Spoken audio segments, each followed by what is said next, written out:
Un vrai débat démocratique. Mais vous avez aussi eu des milliers de soutiens. Et aujourd'hui, ma question est la suivante. Qu'allez-vous faire de tous ces soutiens, de tout cet élan de défense et de ces personnes qui vous ont témoigné tant d'amitié?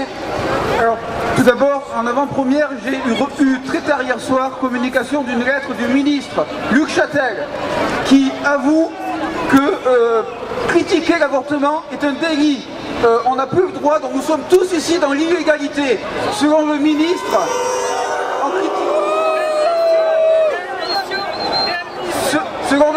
critiquer l'avortement en le faisant, j'ai commis un crime, j'ai attenté, dit-il, je le cite, au respect de la loi. Alors j'ai un message pour Luc Châtel. Le premier qui va être démis de ses fonctions, c'est lui, par le peuple français. Et avant moi.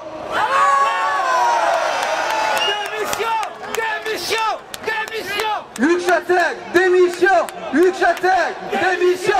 Luc Châtel, démission! Luc Châtel, démission! Luc Châtel, démission! Alors quelle action Philippe Isnard pour vous soutenir? Quelle action pour défendre la vie? Alors les actions à venir sont nombreuses. Je vais déjà continuer à me défendre, car si on me punit, ça veut dire que plus personne ne peut parler d'avortement dans ce pays, que plus personne ne peut critiquer l'avortement.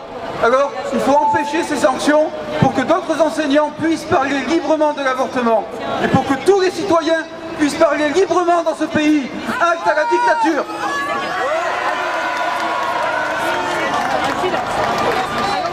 Et comme action, nous sommes en train de créer des cellules pro-vie dans chaque département. Ces cellules, nous commençons à les monter.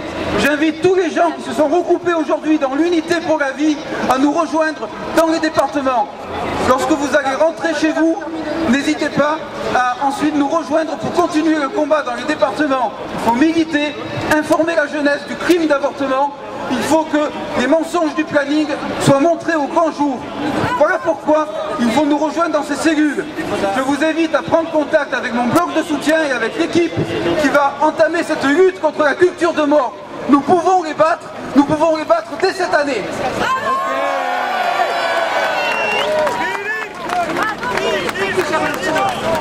Merci à Philippe Isnard, merci de votre courage.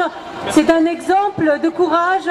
Nous pouvons tous, à l'exemple de Philippe Isnard, chacun dans nos villes, chacun dans notre métier, chacun dans notre entourage.